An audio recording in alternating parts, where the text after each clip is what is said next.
All of this happened at the time where El Salvador became the first country in the world to legalize Bitcoin as a currency. It dispels, in my opinion, every aspect saying that Bitcoin will go to zero. It dispels, in my opinion, every aspect that Bitcoin won't be worth anything. Because now it's legal tender, what it actually means is that the lower it gets, you have a central bank that will just catch Bitcoin, that will just buy Bitcoin, that will just accumulate and buy the dip.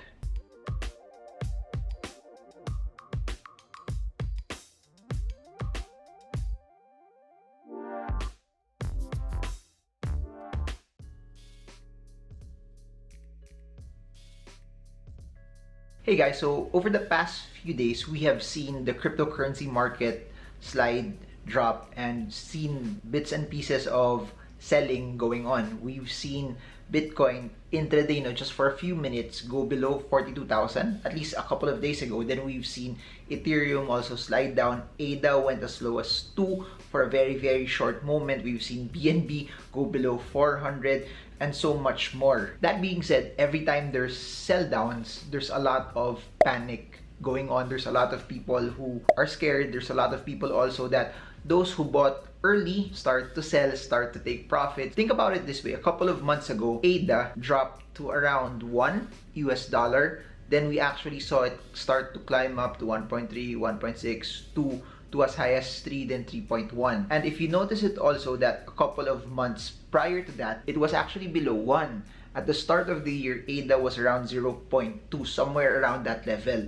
So if you have people who bought at the start of the year from 0.2 to 3, they're making a lot of money. For people who bought at 1, somewhere around May and June, they've already also tripled what they actually had. People have been talking about ADA's smart contract, and then there are different stories, different sides about it. There has been a lot of YouTube channels talking about that already, talking about the issues behind it, and then you already have also a lot of people saying that, oh, that's okay, it's part of it, it's being worked on, and it's different from other blockchains as well. So you have people who are still bullish about the smart contract rollout, and you also have people who are very bearish about it. But that being said, we are days leading into that rollout, and it remains to be seen what could possibly happen. Will this be something that will cause people to buy more should the rollout become successful? Or will this be something that will be a sell-on news given that the rollout is successful? Or will people sell massively if the rollout is not actually as good? Everything dropped, but Solana was pumping and pushing up prior to that. A lot of people are pegging that, maybe it's Solana, not ADA, that will be a very, very good platform also for smart contracts. Please do remember right now, while we're making this, the NFT market in Solana is blowing up. There's a lot of artists, transactions, sales, people who are shifting into Solana NFTs that are right now transacting there. We're still also waiting for Cardano's smart contract to actually come out. There's a lot of headlines that are noteworthy. There's a lot of headlines that are grabbing attention. When markets drop, fear, uncertainty, and doubt gets even pushed more. I'll say that over and over. Things that get scary get amplified even more. And there's a lot of things also that people also need to consider while this is happening. Please do remember that the US infrastructure bill is coming in the next few weeks, and the result of that also may be news that could be, from a sentiment standpoint, not so positive for those who want to be in the cryptocurrency market, especially if you are in the US. And please do remember this, that the infrastructure bill is in the US. Like most of us, we're from Asia, and a lot of people also who are into cryptos are in Europe and other parts of the world, because the US is one of the largest crypto markets also in the world. What happens there affects not just sentiment, but how they deal with the coins that they actually have. Please do remember that the drop that we had last May, if I'll sum it up into two things. Number one, Elon Musk saying that Tesla won't accept Bitcoin anymore because he's concerned about the environmental effects of it. And number two, China miners being booted out of China, which dropped the hash rate of Bitcoin. There are certain things that even though they are just in certain areas, could impact sentiment as a whole. So a lot of people are pegging it into that. So it could probably be a lot of people anticipating the smart contracts of Cardano. And please do remember that a few weeks ago, one of the things that helped push markets higher was Ethereum's London upgrade. But on the flip side also, right now, a few weeks after that large push, there's also a lot of things that could possibly bring markets down. And I've been saying this over and over and over, that when markets are bullish, the voices of those that are optimistic will be stronger. When markets are bearish, the voices of those that are pessimistic and bearish will also be stronger as well. And the narrative into all of this is that you need to form your own opinion. You need to form an opinion that's yours. Hear the bulls out, hear the bears out, hear everyone out, but ultimately decide based on what works for you. Decide on based on what fits you. Decide on something that at the end of it all, in the grand scheme of things, this is something that makes sense for you. This is something that you think will work. This is something that you can deploy capital on. Because at the end of the day, no matter how bullish it is, if it does not make sense for you and you just heard it from somebody else, you cannot impute that conviction into yourself. Think about it this way: if the news is so bearish, but it does not change any of your underlying research and strategies towards crypto, then you should be buying. You shouldn't be scared. If what you see on the headlines does not change the technology, why should you be scared? Why should you be frightened? It also is important to show and say that what you should be investing is surplus money. It's sad to see people lose money. It's sad to see people that get liquidated, especially those who are into the futures market. It's sad to see people cut loss also. But please do remember that every time we enter markets like this, markets that could give you the possibility of gain, yung kapalit nun is it has volatility. It means that when it drops, you shouldn't be scared. You should know what you're getting into.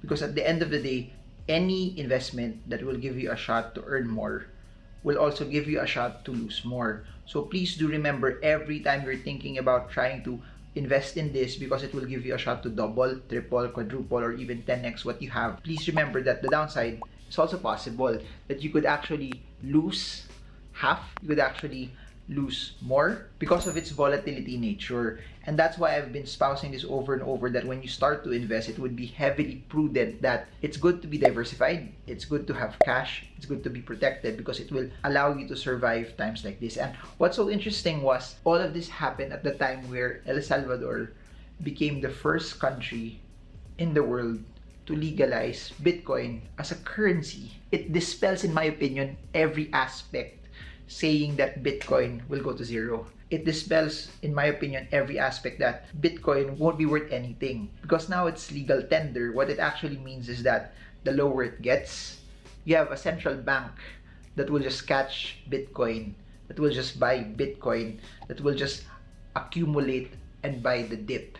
This is what I believe, that over the next decade or so, you will see a shift, that not all governments, but you will see bits and pieces of governments who will play catch up, who will add Bitcoin as part of their balance sheet and will use it as a store of value. That being said though, also, there lies the opportunity. The opportunity that if that's where we are headed, mass adoption, please do remember, every year, more and more people are entering the cryptocurrency market space. More and more people are buying Bitcoin. And the more we actually see that, the more it's actually happening. Those who will come in later, who understand it later, will be buying at a much, much higher price. And I'm saying that it's not wrong if they're coming in late, because maybe that's when they start to understand it. That's where the company's laws or their country also allow it already to be part of their balance sheet. But that being said, that's an opportunity for us right now, that since there are just around 2% of the population invested in cryptocurrencies who know what Bitcoin actually is, who understands it very well, it's your opportunity to position on the ones that are very good. And I'll say this over and over, that there are over 10,000 cryptocurrencies, maybe around 11,000 or even more than that. Please do remember that when you see things like that happen, it's still a very, very small part of the population. And there lies your opportunity. There lies your opportunity to invest. There lies your opportunity to stack. And times where there's uncertainty, times where everything's so scary, especially if you're a long-term investor, especially if you're a hodler, becomes an opportunity for you to actually test that conviction. Because it can't be up all the time. It can't go up in a straight line. It won't moon forever. It will not just go up and everyone will be magically rich or everyone will become billionaires. If there are a couple of things that you need to exercise is, if you are trading, it's the ability to cut loss quick. It's the ability to realize that loss when things are so bad. In the same way also, if you are a long-term investor, you are a hodler, it's the ability, on the other hand, to tolerate that loss and holding on to it while it's actually falling. At the end of the day, there will always be a type of conviction and discipline and patience that you would need to have. The only difference lang is if you're cutting, you actualize the loss.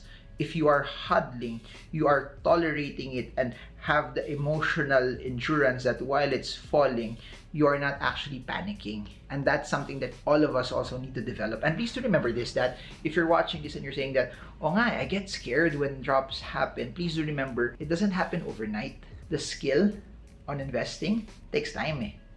It's something that you build. It's something that you learn. It's something that you try to get better on. It's something that you spend time on. And don't be so hard on yourself if right now, 2021, it's not going the way you want to go. You don't have to be hard on yourself because it's a journey. It's a process. It's a process of getting better, not bitter.